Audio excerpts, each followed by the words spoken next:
Hey there, Mama. So, you've heard of the Enneagram. You may or may not be obsessed. I know, me too. Let's learn how to apply our Enneagram personalities to not only understand ourselves, but understand our relationships, including our kids. We can streamline our systems, our households, our businesses. We can live an easier, more simplified life simply by applying the principles in this personality test. I bet all these hacks are things you've not even considered. In this podcast, I'll be talking about family routines, self-identity, making life easier, and really learning how to cherish who God created you to be from the inside out. How to prioritize, plan, and create systems that's going to make life feel seamless.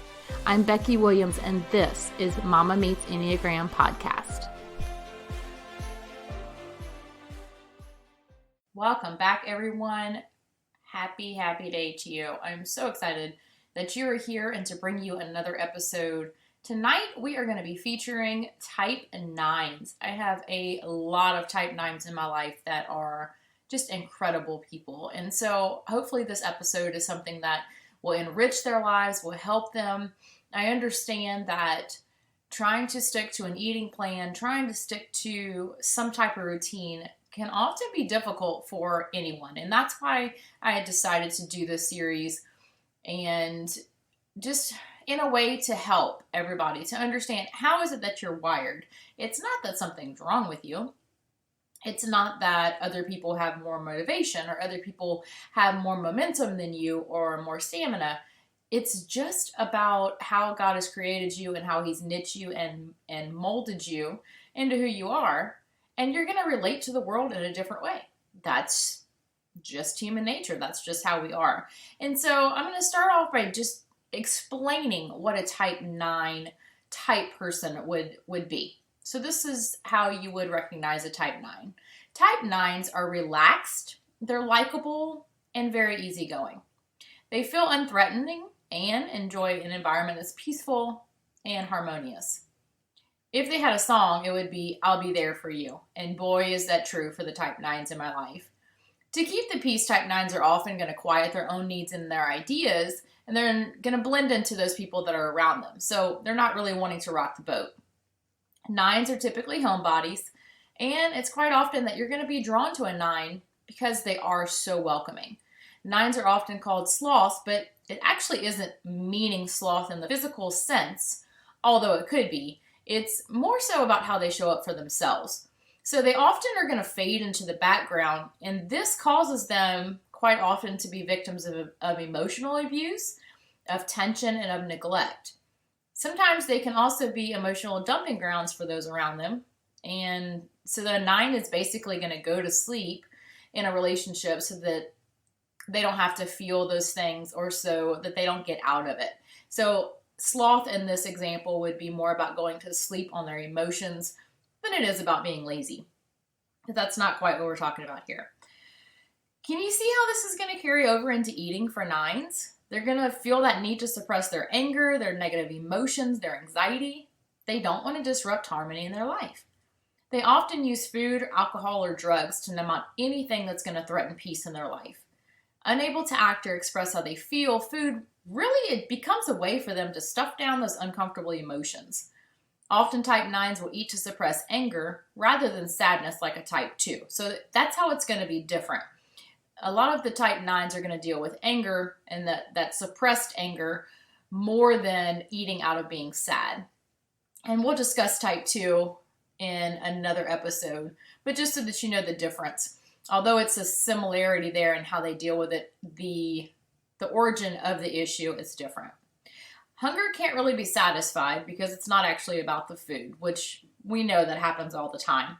9s aren't really fussy eaters because thinking about making poor choices and the things that would happen from making the poor choices, they're just so far away that type 9s are not going to even think about it. They may also decide to not eat certain foods. However, if everybody else at the event is going to do it, they're going to eat it too.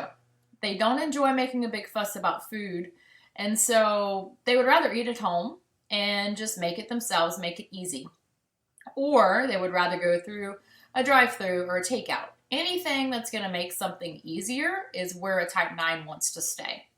Nines won't really openly talk about their food choices or their ideals because they feel weighted down by food choices of others. When they're in private, they're going to enjoy their food because they're going to be free from judgment. So an example of this would be going through the drive-thru and ordering whatever they want and then taking it home.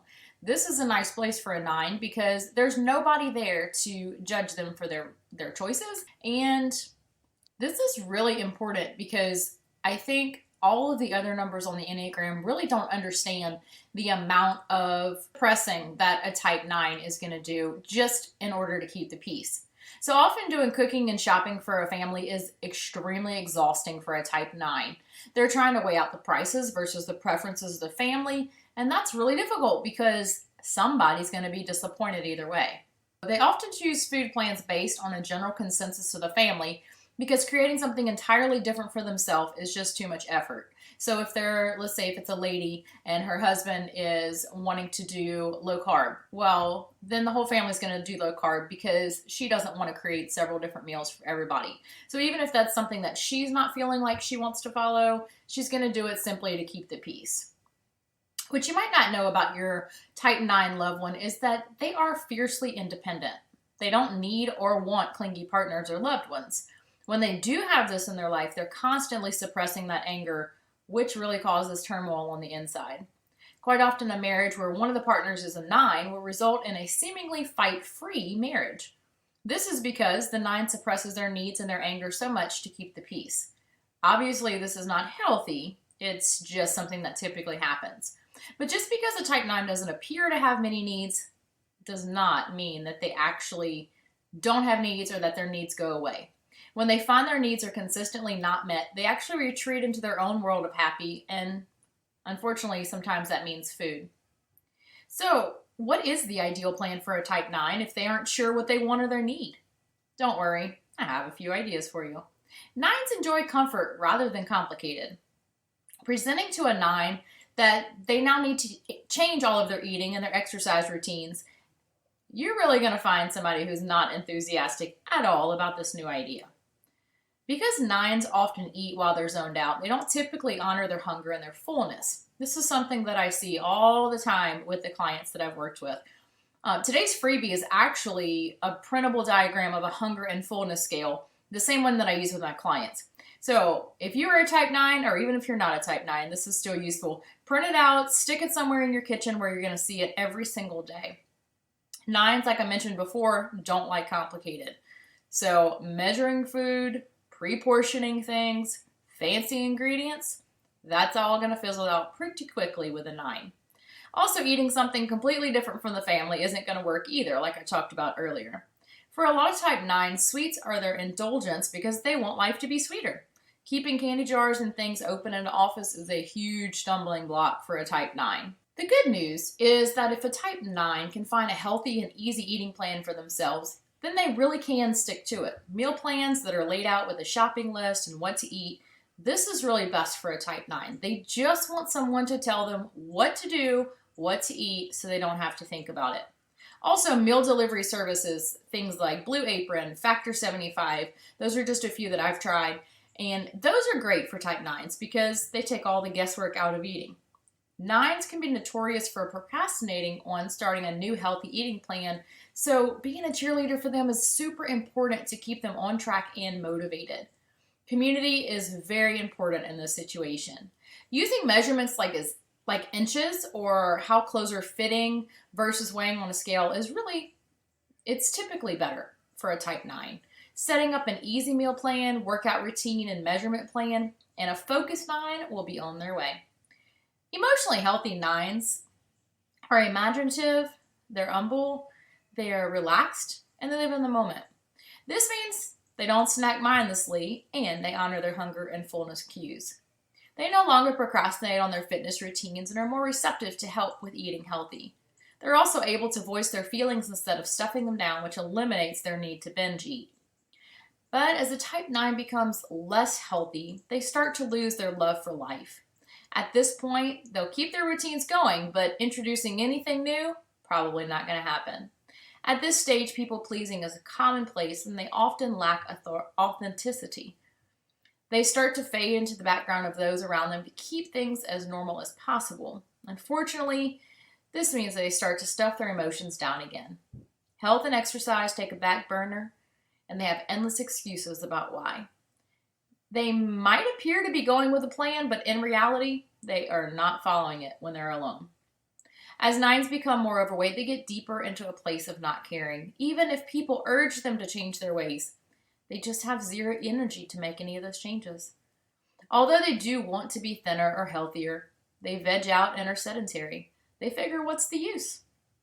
9s at all levels should realize that the key to balance in their life is not to avoid conflict, but to express their anger when it comes. Avoiding conflict only prolongs it. They should learn that expressing how they feel will not actually push people away, but it'll invite them into their world. Remember that small steps in health rather than unrealistic goals will be helpful. So if you are a 9 and you're listening to this, remember that your opinion matters and that you matter too. Go print that freebie from today.